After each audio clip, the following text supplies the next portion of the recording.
सच्ची दोस्ती का जादू। अध्याय एक जंगल का छोटा गांव। बहुत समय पहले की बात है। पहाड़ों और नदियों के बीच बसा एक छोटा सा गांव था। गांव के चारों ओर घना जंगल था जिसमें तरह तरह के जानवर रहते थे।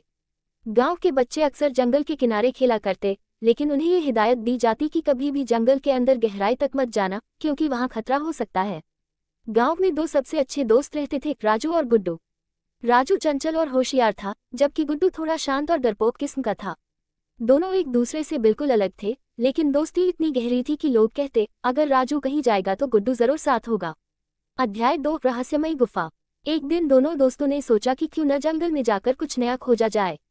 राजू बोला, गुड्डू चलो आज थोड़ा आगे चलते हैं, कौन जाने हमें कोई खजाना मिल जाए।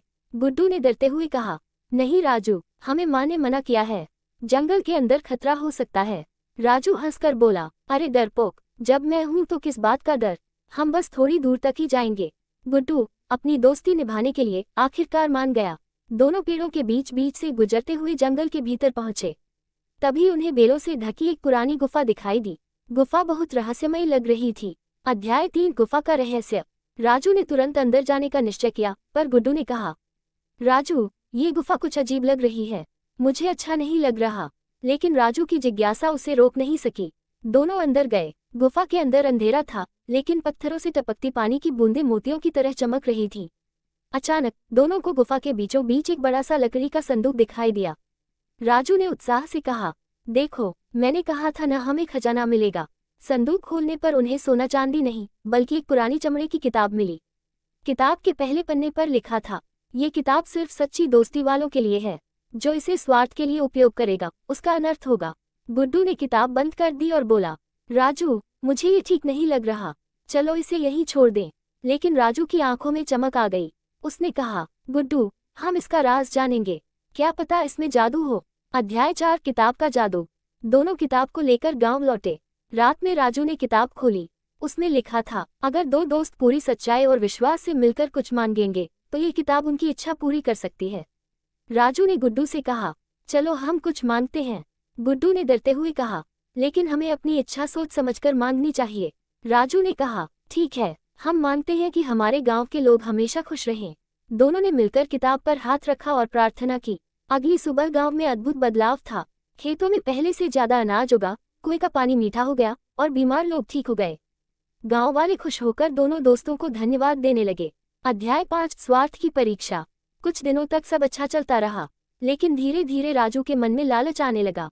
उसने गुड्डू से कहा, क्यों न हम किताब से अपने लिए भी कुछ मांगे, अगर हमें बहुत सारा सोना मिल जाए तो हम सबसे अमीर हो जाएंगे।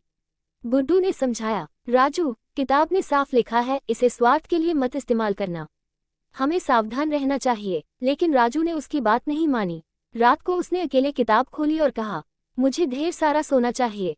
किताब चमकी और अगले ही पल राजू के कमरे में सोने के ढेर लग गए। अध्याय 6 अनर्थ की शुरुआत। शुरू में राजू बहुत खुश हुआ, लेकिन जल्द ही सोना उसके लिए बोझ बन गया। गांव वाले उसकी तरफ अजीब निगाहों से देखने लगे। कुछ लोग उससे ईर्ष्या करने लगे। राजू बदलने लगा, अब वह दोस्तों से दूर रहने लगा, अहंकारी हो गया। गुड्डू ने कई बार समझाया, राजू ये सोना हमें नहीं, हमारे बीच दूरी ला रहा है, किताब का जादू खतरनाक हो सकता है। लेकिन राजू ने उसकी एक न सुनी। फिर एक दिन किताब अचानक गायब हो गई। राजू परेशान हो गया। गांव में अजीब घटनाएं होने लगी, खेत सूखने लगे, पानी खारा हो गया, लोग बीमार पड़ने लगे। गांव वाले सोचने लगे कि यह सब राजू की वजह से हुआ है। अध्याय 7 सच्ची दोस्ती की ताकत। गांव वाले राजू को दोष देने लगे। राजू डर के मारे अकेला हो गया। तभी गुड्डू उसके पास आया और बोला, राजू याद है किताब पर क्या लिखा था, ये सिर्फ सच्ची दोस्ती वालों के लिए है, अगर हम मिलकर सच्चे दिल से प्रार्थना करें तो सब ठीक हो सकता है। राजू की आंखों में आंसू आ गए। उसने कहा, गुड्डू मैं लालच में अंधा हो गया था, तुम सही थे, क्या तुम अब भी मेरा साथ दोगे। गुड्डू मुस्कुराया, दोस्ती का मतलब ही है अच्छे और बुरे वक्त में साथ निभाना। दोनों ने मिलकर जंगल की गुफा खोजी। गुफा में वही किताब फिर से रखी थी, मानो उनका इंतजार कर रही हो। अध्याय 8 अंतिम इच्छा। दोनों ने किताब पर हाथ रखा और कहा, हे जादुई किताब, हमें सिर्फ इतना चाहिए कि हमारा गांव फिर से खुशहाल हो जाए और लोग सुरक्षित रहें। किताब चमक उठी और तेज रोशनी से गुफा भर गई।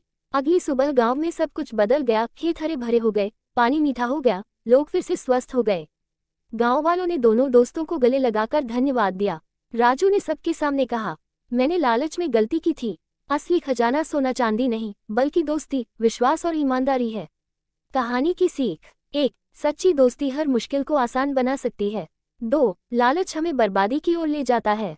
3. जो काम हम सबकी भलाई के लिए करते हैं, वही सच्चा और स्थायी सुख देता है। 4. विश्वास और ईमानदारी सबसे बड़ी पूंजी है।